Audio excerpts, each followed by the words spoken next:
You may have noticed that things are a little hectic in terms of registration and service projects and all of that, and just be aware we are working on that. We are going to get you all the information you need by the time that you need it, and some of that will come at the end of class today. So I'm going to spend the first couple of minutes with you just doing some beginning of class stuff, talking a little bit about what to expect this semester in Terra Firma in terms of our time together here on Wednesdays.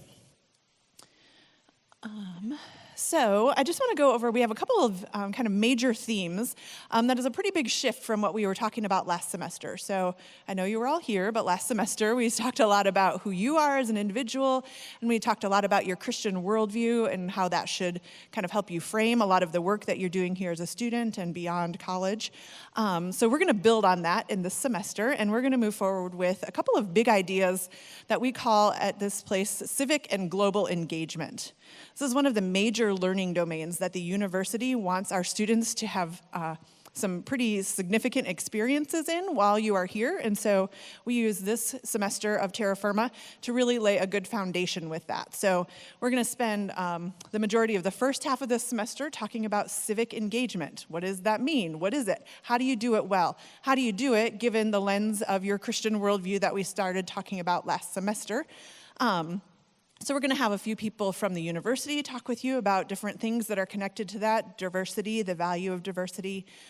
We're going to have some guests in from the city of Grand Rapids and talk about their choices to be involved with civic duties, to be involved with ministry and giving back to the community in Grand Rapids. Then about mid-semester, we're going to switch focuses and then start looking even further out into this idea of global engagement. So what does it mean for us to be Christian citizens of this world who know things and understand things about how the world works on a much broader scale?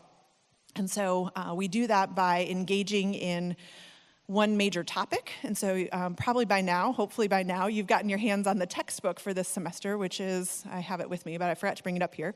A small book, it's not huge, called Seeking Refuge. And so we're going to spend several weeks in the second half of the spring semester engaging the topic of refugees and what that looks like for us as a Christian community to have a perspective on that and to just be kind of challenged by some people who have experiences with refugees, who have experienced being refugees. And again, we're going to hear from people from outside of our community. The speaker, one of the weeks, the speaker will be the author of your textbook. So you'll get to meet the guy who wrote the book and hear from him just about his passion for ministering well to refugee families in this area. So we're looking forward to that as well. And I think that, again, you're just going to be, you're going to experience a different feel in terms of what these Wednesdays look like in the semester. We follow, on many of the days, we'll follow the same format with a short lecture and then your group time. But many of the days also will be a little different. We'll have some extra outside speakers in, we'll do some panels. And so things will also feel a little less the same every week, I think. So I think you'll enjoy that. The third kind of piece that a little bit is going to weave through this semester is continuing on that discussion about life path. We presented some ideas about that at the beginning of last semester, and this is a program that is kind of encompasses all of your time here at Cornerstone, so we want to make sure that we hit it here as well in the spring semester. So life path, right? We covered this, purpose-driven academic and career planning. So we want you to be on task with making sure you're on track with your academic stuff here, making sure you're taking the right classes, you're choosing the right things for your major, that if you're undecided, you're working towards deciding on a major. That's pretty important for some of you. And so we are going to have a couple of class periods today included that are focused on these ideas surrounding life path. So that's kind of the other piece of the puzzle that'll show up a few times here throughout this semester. So again, like I said, I think that you'll find this material engaging and interesting and challenging to you as a believer, as a student, as you move forward with us this semester. Just a couple of expectation reminders. Right now, I know that groups are kind of a mess and we don't know who's in what group, but you're going to get that information. And then once you have it, we do want you to sit with your groups and remember to do that. Show up on time so that you can find your group and all of those things. You are going to be graded on attendance and participation this semester. Last semester, there was definitely some glitches with the tracking of those grades. So you may have noticed your grades were pretty good in the attendance and participation category. I don't know if you looked that closely. So we were kind of forgiving with that last semester, but this semester we're going to be tracking it a bit more closely, and that is something that your group leaders are going to give us some feedback on. So just be aware that that's kind of a change in focus, that we are going to be tracking that a bit more closely, and that you will want to be in class and at your service project each time you're supposed to be there. You can miss once for each of those things before it will start affecting your grade, so you can be aware of that as well, and we'll give you more details there as we move along. Just to give you a little bit of a heads up too on kind of what is coming as far as work this semester. Similar to last semester, there's 100 points total possible in Terra Firma this time, and 20% of that, 20 points, are taken up by those attendance and participation grades that I just mentioned. So service project and lecture attendance and participation. We're going to have a small reading in a couple of weeks. It's just an article length piece, and you'll be able to link to that article. It's actually already up on Moodle. And there will be like a Moodle question and answer assignment after that. It's not a quiz. You can, follow along in the article as you answer those questions. There will be a reading quiz, an open book quiz on your textbook, Seeking Refuge, and that'll happen actually after spring break, so you have a little bit of time there, but you're welcome to get started with that reading at any point. Later in the semester, connected to this idea of refugees, we're going to be showing a movie. We'll show it a couple of times to give students a lot of chances to make sure that you can get there, but it'll be a requirement as part of this whole piece of looking at the refugee story, so there will be a small quiz just to make sure that you're attending that movie because it is a requirement. The biggest portion of your grade this semester is going to be your reflection paper on this global experience topic of refugees. So we have a whole bunch of things that are going to play into that. Your reading of the book, hearing multiple speakers in class, watching that movie, The Good Lie. So all of that together will need to be integrated into this paper, and as such, it's going to be 30% of your grade, 30 points here this semester. So there's really only one paper this semester, and it's this global experience reflection.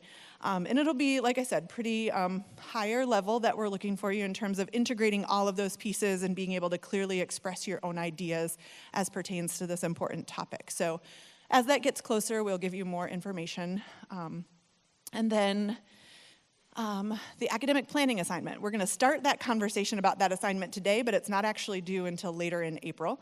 But we want you, as good students, engaging in your life path, your career planning here, to have a good plan in place for the rest of your time here in terms of your class selection. So we're going to require that for this class you submit the rest of your course plan. So like if you're a freshman and you have 6 more semesters after this, we would like you to plan those all out. Not the days and times specifically, but which semesters you're going to take which classes.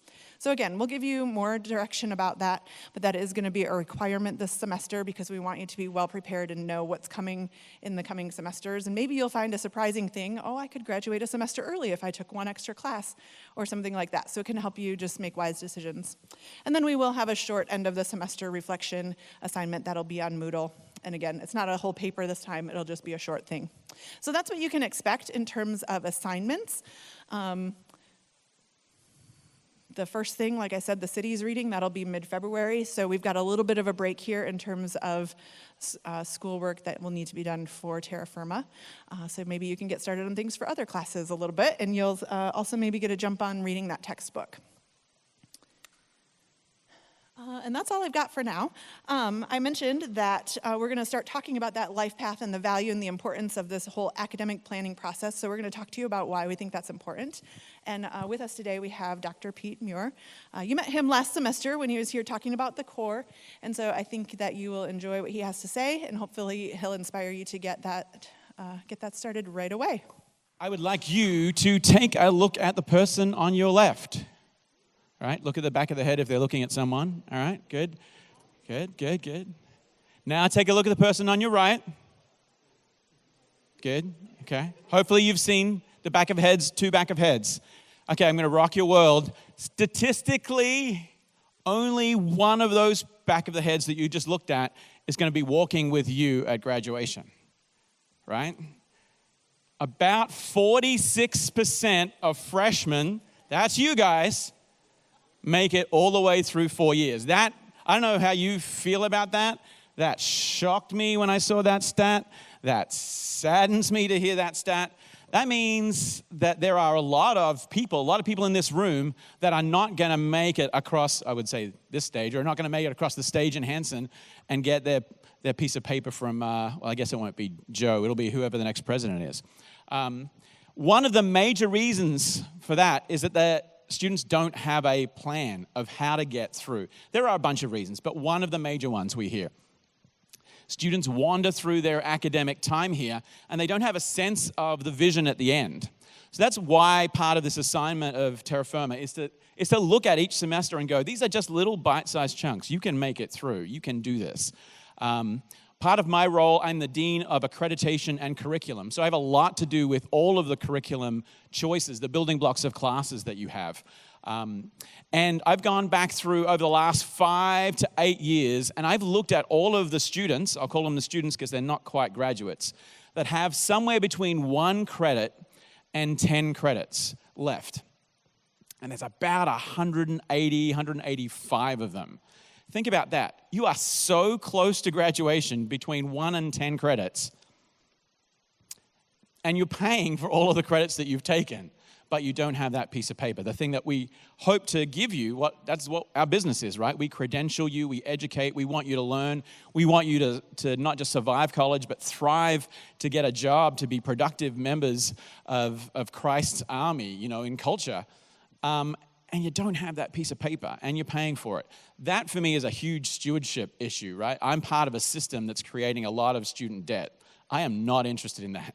I want to do whatever I can to help you get that piece of paper, and more importantly, get that job at the end. So what we're talking today really has about academic planning and degree planning and 4-year plans is part of a system to make you successful. It's not just part of how do we get you through your college education. It's about your success. So I want you to know that's where it's coming from. It's coming from that heart. Let's have a look at some of the ideas that I want you to understand. Some of this may be very obvious to some of you, but I know that it's not obvious to everyone in this room. So your bachelor's degree, what you are currently engaged on here, is really made up of 3 parts. It's made up of the core curriculum. And depending whether you've got AP credit or dual enroll credit, and depending how your math scores are and your English scores, I'm just going to use a rough 40 credit number. Your core is about 40 credits, okay? Some less, some a little more, depending on that. So you've all got to do core curriculum classes, of which you're in IDS 104. Good job. You are going to choose some form of major field of study, a program that you're going to engage in and hopefully graduate all the way through.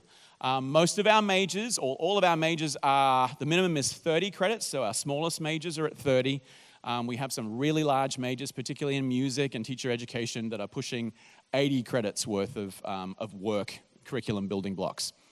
If you're currently in a major that has 48 credits or more, you don't need to do anything else in terms of choosing a minor. Again, I don't know if you know this information, but I want to make sure that it's all being told to you. We call those kind of, our jokey name is they're the super majors, right? If you're 48 credits or more, you don't need a minor. You just need that major. The rest of your classes can be electives. They can be brought in from somewhere else. But that is all you need to do. If you're under 48 credits, if you've got a smaller major than 48, you are required by the state to have a minor course of study that goes with those. So just as you're thinking about your 4-year plan, these are the bits of information that you need to really take into consideration as you start planning. So other than your major or your minor, you're going to have elective credits. This is kind of important because they don't appear really well on your program evaluation or in self-service. They're just extra classes. If you're in a super major, 48 credits or more, you can take those elective really from anywhere else in the university that you want. They don't have to be part of your own division. They can be, I say random. They can be things that you're interested in exploring. That's the beauty of a liberal arts education. You get to use your credits to explore other areas of interest. In fact, we encourage that. If you have a 47 credit or lower major, you're going to need to fashion those electives into a minor course of study. And you can do that in a number of ways. 18 to 24 is usually about what our minors run at. For pretty much everyone, I'm going to say the general rule is 120 credits. That's what the state has said you need to get as part of your academic plan. That gets you your bachelor's degree. It's a little bit more in teacher ed and the music ones, but let's focus on 120 as the magic number. So generally, here are the three general ways to get that way. You're going to have your core classes, you're going to have a major, somewhere in that realm of 60 credits, 40 to 60, and you can take your elective classes or a minor, particularly if you have a super major.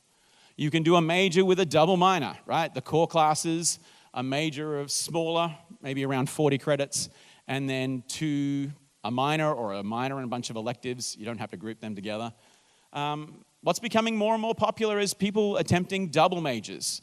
So thinking about the choices, you have control over your own kind of academic path. What's the best way to use those chips, academic chips if you want to call them, the classes?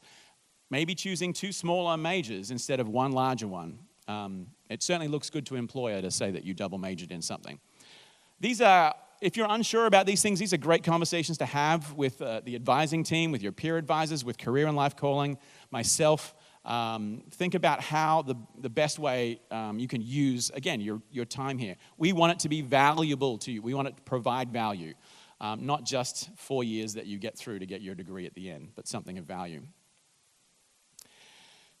Here are obviously the ways that you complete those classes. You've got May terms, you've got J terms. There are some online classes that I'll talk about in a minute. You can CLEP classes. CLEP is simply a way of passing a test that gives you an exemption, but also the 3 credits for that class. That's a great way if you have elective classes and particularly if you, as Shannon mentioned, you may want to shave a semester off, graduate in 3.5, or graduate in 3 years instead of 4. CLEPing is a great way of kind of getting a head start, getting through some of those elective credits, or transferring things in from other institutions, which I know some of you have done with dual enroll credit and stuff like that. Just a little plug. This is a great, relatively inexpensive way of getting through some of your core classes in a great, timely manner. We have a relatively small offering, but as you can see, a lot of them are core classes that you probably haven't done yet, or at least haven't completed yet. So it's essentially a 2-month time period in the middle of summer. Online, most of these are taught by our full-time faculty, so you'll still have good connection with people on campus. But that's available from your professional advisors to have a look at if that's something that interests you. Again, a great way of, you can still work during the summer, but picking up a class or even 2 to accelerate your academic program. Okay. I want to talk a little bit about where can you find information on this idea of developing your own personalized 4-year plan. That's the assignment that we're looking for out of this class. When you go to the portal, under that section of, you can see up on the top there, undergrad divisions, you can see the division that your major is currently housed in. So I've just chosen business because it's one of the most popular majors. When you open up the business page there, you'll see on the right-hand side, essentially on that whole right-hand side, all of the 4-year recommended plans. If you came in with no dual enrolled credit, if you came in with no advanced AP credit or anything like that, here is a plan that you could do. But also what I want to draw your attention to, that I have highlighted there, is a 5-year class rotation. And again, this is all synced in with your self-service, which is really great. When you open up your advising section and you look at how those classes are listed, you can also see it here in terms of a graphic matrix type idea of when classes are offered, in what format they're offered. So we've got fall, J terms, spring, and you can see 5 years ahead, longer than you need them, hopefully, when classes are offered. So you can start that planning process. Oh, that is offered in a J term. Maybe I'll plan to take that one, J term 20 or whenever it's offered. Just a great way of being invested in your process instead of letting it happen to you, right? Be a passive, active participant in planning. I also understand that 64% of freshmen change their major. So if you're sitting there right now thinking, oh man, I'm not even sure if I'm in the right major, that's okay, right? That's a natural, really, more people than not wonder or even are actively changing their major this year. But do it this year. Start thinking about it. Get some advice. Talk to some people who know, understand, and move towards that change. Have a plan and allow God to change that plan. God will turn up and the Holy Spirit will do some things for you, but you've got to be active in that. You've got to have a plan. And this is a great way of doing that. Finding out when classes are, locking them into a schedule. Also, you saw on that right-hand side is a 4-year plan, and I'm sure you've got these from each of your divisions. You can get them from your professional advisors. Each of the division offices have 4-year plans for every one of our majors. I think they're also on the website, maybe not, but they're certainly on the portal. As I said before, this is the blank canvas. This is if you came in not having any classes done. You can see a recommended pathway and simply cross it off. It's a great way. I sit down with my advisors and we say, okay, you've done this one. Oh, you've already done that. You've brought that in. Let's bring a sophomore class into freshman year, or let's move some of these around. But you can get a sense of how achievable it is to finish this pathway of classes that you have selected. It's not that hard. And we just got to go one semester at a time with a plan in place moving forward. I'm going to finish off really just with the 3 strategies to do this. This should look relatively familiar. This is the self-service page. My advice to you is step 1, when you open up your academic self-service page and you start to look at this idea of your own individual 4-year plan, lock in your major classes first, because they're the ones that are probably only offered once a year. Some majors have classes that are only offered every 2 years. You better lock them in when they're offered, because that's going to be a significant roadblock for you if you don't do that. Lock in your major classes. Okay, I've got them set out over the next 3 years, ready to go. Now I've got core classes. I believe all of our core classes are either offered fall and spring. And a good chunk of them are offered in J-term, and you just saw before a bunch of them are already offered in summer as well.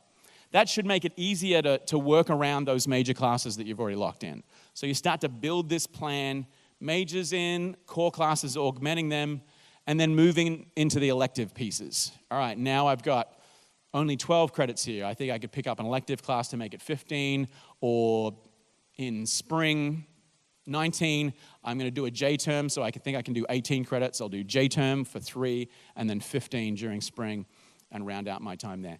As much as you can, try and diminish your senior years. If you can get down to 15 or 12 credits in your senior semesters, that's going to really help you a lot. So my last advice for you is just a couple of tips moving forward. Having done this advising thing for a long time and seen a lot of you, and seen a lot of the students that I teach not graduate, here are some of their roadblocks, or at least speed bumps along the way. Don't forget that there are some prerequisites that you've got to do.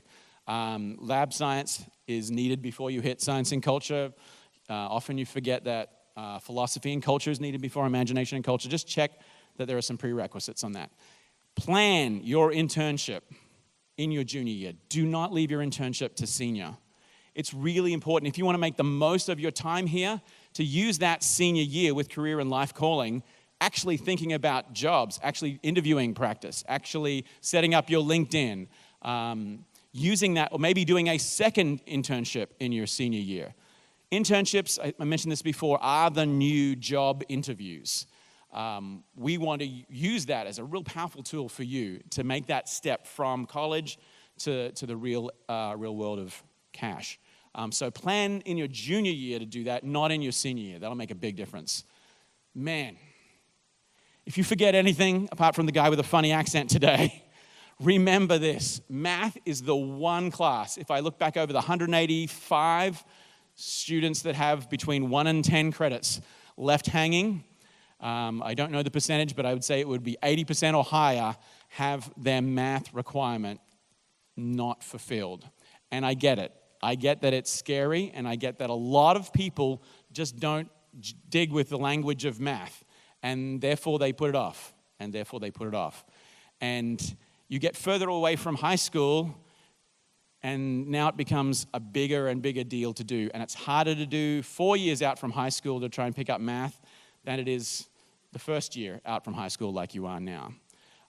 Strongly recommend, as soon as you can, get in and dig into that math. Get some tutoring help.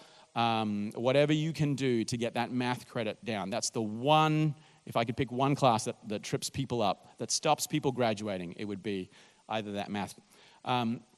Another little advice, if you can study one piece of math, sometimes the college algebra, Math 121, is easier than doing Math 110 because it's only one type of math.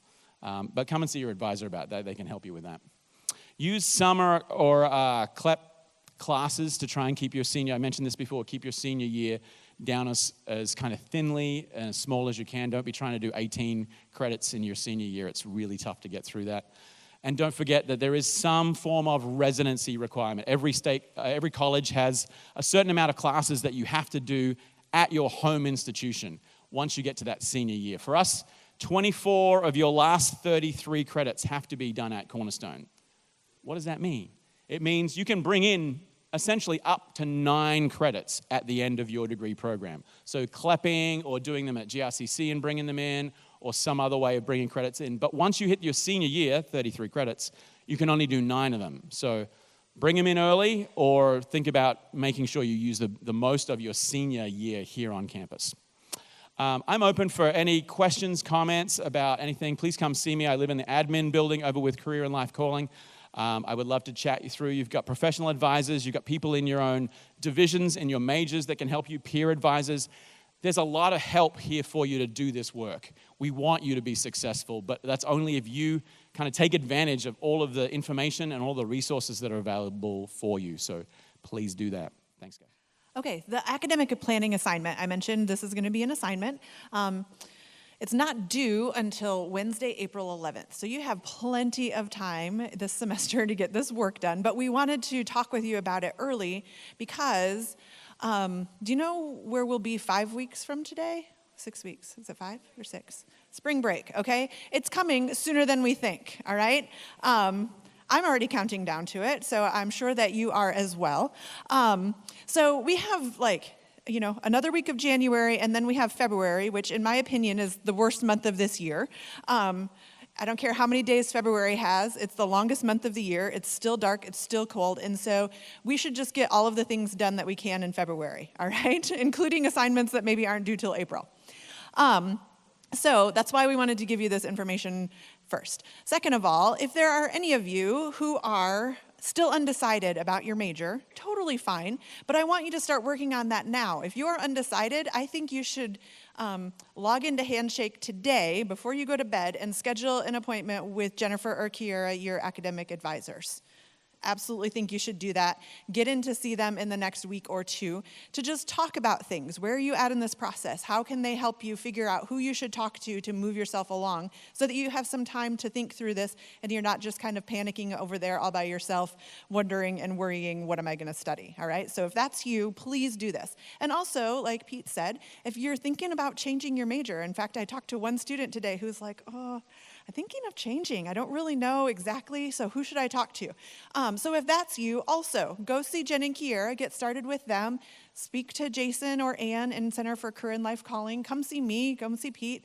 Let us help you work through this process so that you are using, we don't want you to get to the end of this semester and go, I just don't know what I want to do, so I think I'm going to sit out for a while. And then a while becomes a while longer, and you end up to be one of these people who doesn't have a college degree when you should have one, all right? So let us help you with this, and that's, again, why we're talking about it today. It might seem too early, but, well, it's really not. So basically, you're going to have to submit a Moodle document, or it's a PDF, to Moodle on April 11th or before then with your 4-year plan. We'll get you specific instructions for how to do that, how to turn your self-service plan into a PDF. Jen and Kiera will be able to help you with that. So I'll put those specific instructions up on Moodle, and I'll draw your attention when they're there. And then Pete already mentioned this, but just don't forget about who all of these people are who can be your resources. So go see Jen and Kiera, stop by my office, get in touch with your peer advisor, speak to faculty in your division, go see Jason and Ann in Center for Career and Life Calling. All of these people can help you with this process, and we're very interested in making sure that you have a good plan in place to follow it. Doesn't have to be written in stone though, okay? You can still change your mind after this, that's okay, but still understanding the process and at least making progress here is gonna be to your best benefit. So, that's all we have on that, all right? I think I mentioned before, we know that things are very up in the air with who's in what groups and what service project is happening, and I can't go to my old service project and all of that. So we are aware of this. So one of the problems that we need to solve first is which leaders can do which things on which days, and so that's a problem we need to solve today. So we are going to forego group time today. Ian would like to meet with all of the group leaders here today, and all of the students can head out today. One thing though, before you go, wait, stay with me. Next week, please make sure you have your ID card with you. We're going to have you scan in for attendance next week to help us with another extra process that we have to do. So we just need to scan for attendance one time next week. So make sure you bring your ID card next week.